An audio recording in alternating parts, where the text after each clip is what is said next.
County, North Carolina. For 200 years, its people have fashioned a life for themselves out of the grudging hills. Theirs were the hands that had cleared the wilderness. Today, they squeeze out a living gathering wild leaves, decorative touches for a city florist, which bring them $6 cash for 2 days' work. They call any man an optimist who hopes to earn more than $1,000 a year, and they are very few. They are a proud breed, resourceful, tough, independent. They have always been a patriotic people, sending sons to every war since the Revolution, but returning always to the hard life of the hills.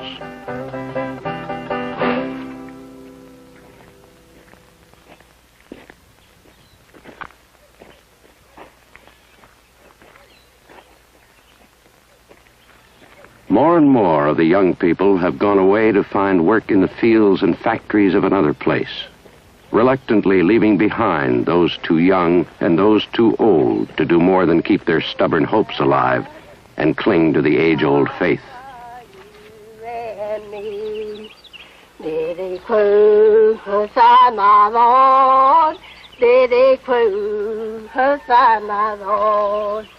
Any die for you, any die for... They are just a few of the many who've been left in the backwaters of American life, survivors of a simpler age, their families scattered, all the lessons and accomplishments of their yesterdays giving no guide on the path toward tomorrow.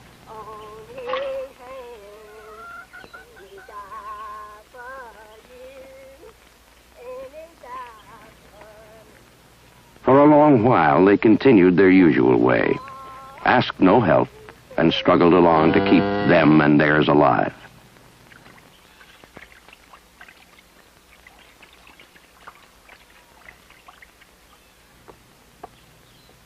But finally the time came when they decided that they'd carried the water long enough, that their children had been denied too long.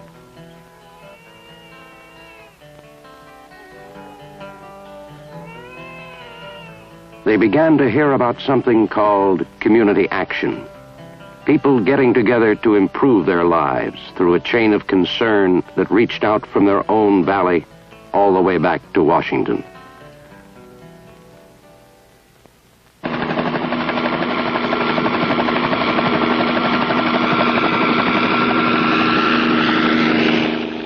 Saturday, May 13th, 1967. To this valley, one of North Carolina's most distinguished citizens has come with a friend from Washington to witness what his hill country neighbors have accomplished. In less than 2 years, through this new idea of community action, they have built a water system, begun a handcraft industry, and changed the pattern of education for themselves and their children.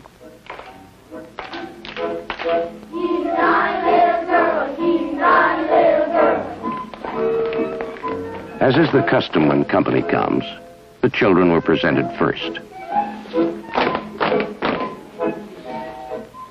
They discovered that some of the dances were not native to the region, but all the children were. North Carolina's first Head Start graduates.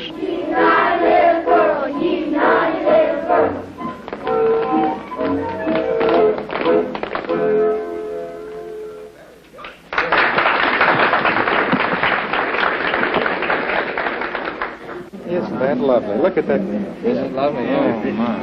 It looks good. We usually use old scraps inside our cotton. This one has cotton in it, which made this quilt cost $2. And this is made from upholstery material, too. And we have so many that are getting the surplus food now, and we're teaching them how to cook it here and how to plan well and balance Are meals. many on are on surplus food? Yes. Yes, we do have several. With the program, Community Action Program, help provide transportation. How many, for example, come here for adults? Start with the just the R sound. All right. Left, right, wrong, wrote. All right. You did very well without your spectacles. Speak out now and let me hear you real good now. All right. Dab. Dab. Grab. Gab. jab, Jab. lab, Lab. nab, Nab. tab. Tab. All right, good. Now, Pearl, you have your book open. Black, Black. bless, Blink. blink, Blink. block. Block. You're doing all right. Just fine. All right, just a little louder now. This one right here, Thelma. They were learning something more important, perhaps, than the language. Learning to believe that each one's effort was still important, that they could change their world, that opportunity still existed, and that other people knew and cared about what they had done. I think that it's wonderful that we can work together and plan together and build together and have the help that we're getting today. Because this is your day. You have created this water system by your own ingenuity, with the labor of your own hands, and with your own perseverance. We're very glad to have even a little part in helping you to make this dream come true. Well, thank you. We don't want to pull against each other either. That's right. Which way? This way? This way, right there. It is. All right, the water should be on.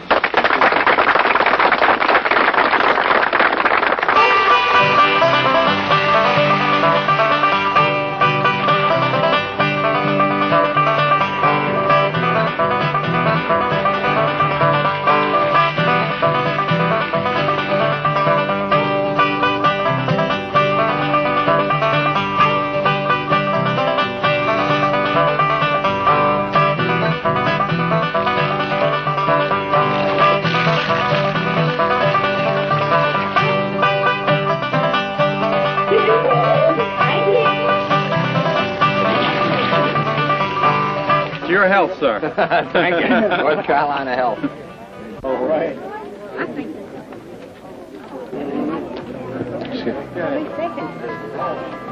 You're not going to get anything to eat, Sarge. All right, thank you. Well, you always say you ought to eat what the people, or the local people eat, because they know what the best is. That's right.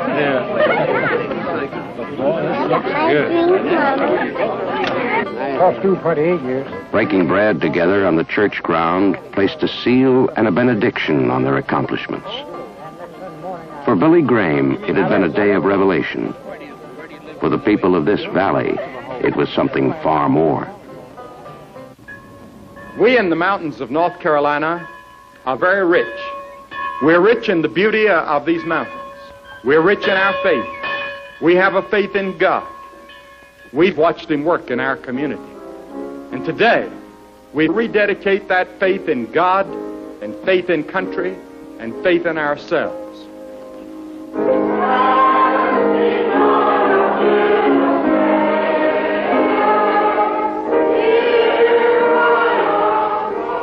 No miracles were wrought here, only the beginnings of change. What has taken place is a testament to the human spirit that reaches out and beyond these hills.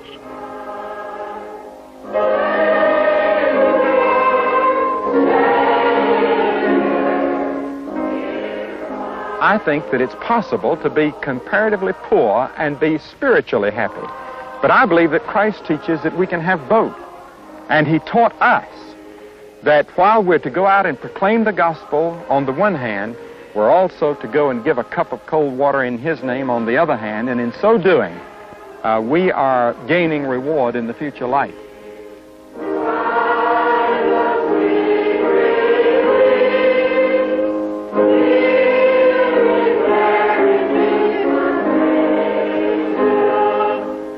Dr. Billy Graham has spent this day in North Carolina checking the progress of the war on poverty with its director, Sergeant Shriver.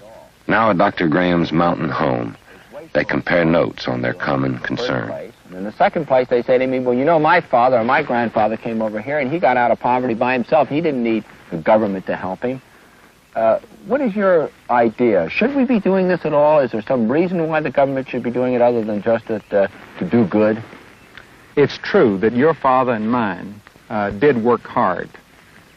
But our world has changed a great deal since your father's day and my father's day. Now, the Bible teaches that if a man is naturally lazy and idle and he gets drunk, and spends his money on drink and so forth, that he doesn't deserve our help except to try to get him remotivated, reconverted, reborn, and changed so that he'll work for himself. But if a man or a woman is poor and they can't help it, let's say it's a widow, or perhaps the husband is left, or whatever or he may not have a job opportunity in the area in which he lives, then first of all, the church has a responsibility. And until more recently, the church has done nearly all of it, at least in our Western culture. And secondly, the state has an obligation.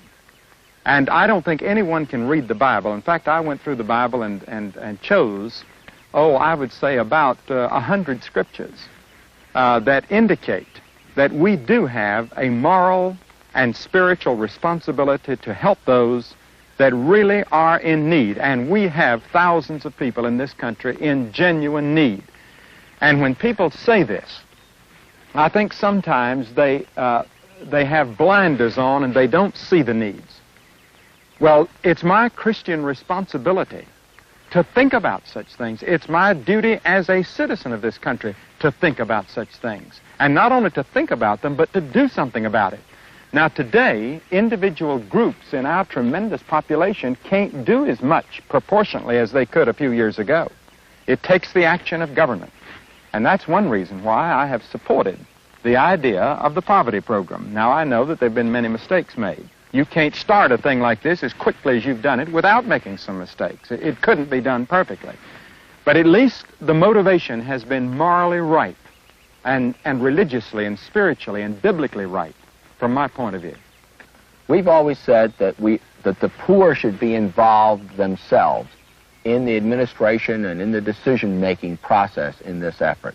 We've said that because we believe that poor people want to be treated in a dignified way as an equal, that they don't want to be handed things or told to do things. They want to discuss what ought to be done and then do them voluntarily, you might say. And that it was essential to develop them as human beings, to give them a significant role, even a powerful role, in the decision-making process. We feel that in a human enterprise like this one, the equal participation of everybody, including the poor, including the beneficiaries of the programs, that's desirable. How does that strike you? Well, you know, it's the same principle sometimes when we go abroad. I want to go out and give Bibles and even Testaments to everybody. But the local missionaries will say, no, don't do that. They won't appreciate it. You sell it for a very small amount, but if they buy it, they appreciate it far more. And I think the same principle is involved here, that people that build for themselves and take a pride in it, it's theirs. And I think that's what you're doing. What I've seen today and what we've seen today indicates that what you're doing is training people. And you're giving people an opportunity to do for themselves. And this, to me, is a very important point that I don't think has yet been properly communicated to the people. And I think it's the most important point that can be communicated. Something that I think people have the wrong ideas about it in this country, about the poverty program and the Office of Economic Opportunity, as it's more formally called. And that is that the idea that it's sort of a handout, that you're going around giving money to people, and it's, as soon as the money's spent, it's not going to do any good. And of course, the Bible teaches that this is wrong, that we should give motivation, that we should give people an opportunity. And this is what I found today is really what the poverty program is doing. And I was quite surprised and delighted. That you're not going around handing out money. One of the things that people continually throw up at me is the statement in the Bible that Christ is supposed to have said that the poor will always be with you. And they say, well, since Christ said the poor are always going to be with you, what are you trying to eliminate poverty for? You can't eliminate it, Shriver. They say, what kind of a guy do you think you are? Christ said you're going to always have the poor. Well, Christ said that, and I think that his prophecy is proven correctly. Here it is, the middle of the 20th century, and we probably, if you take the whole world, have more real poor people today because of the population explosion than ever before in the history of the world. But he wasn't giving us a command. All of his commands were in the opposite direction. If you turn to the 25th chapter of Matthew, you'll find that Christ is saying that we're to go out and to help those that are in, visit the prisoners. We're to feed those that are hungry. We're to give clothes to those that are naked. And he said, in doing so, you're taking care of me. In other words, when I, as a Christian, go out, I see Christ in these people. I go and try to help them because of Christ and his motivation. Well, what do you say about the people who say, well, yes, I'm all in favor of helping good poor people, or they call it the deserving poor. But what I don't like is helping these people who are bums and lazy, the undeserving poor. What justification is there for helping a man who's a drunk or an ex-convict? Why help him? Well, if they want to be completely selfish, they're spending it really for their own self-preservation. If you develop in this country a very strong poor group, take all the humanitarian idealism out of it, take all the religious motivation out of it, just from self-preservation and the building of our own society for our own good, I would still want to help the poor. Because I don't think that we can build a great America and have one side of the street riding Cadillacs and the other without water, without food, without education. You know, all the indications are that about 99% of the American people say they believe in God. Now, they may have strange ideas about God. They may not express it by going to church. But the vast majority of the American people, I think, do have a religious motivation. And many times we let selfishness dominate because the Bible teaches that all of us are sinners, and, of course, sin, in essence, is selfishness. And it's only as this selfishness is eradicated and we have people going out with this self-dedication. And one of the things that I've been greatly impressed in the poverty program, just like in the Peace Corps, is the dedication of these people working with you. I'm really tremendously moved and impressed. It's the same motivation that you find in the missionaries that go out and live out in the jungles and live out in foreign countries to try to spread the message and the work of Christ. Because we've built in the church, both Catholic, Protestant, Jewish, we have built hundreds of hospitals around the world. We've done this sort of thing, but we didn't have the resources that can be put at your disposal by the government. And this is why I stand back and say, hallelujah, get going.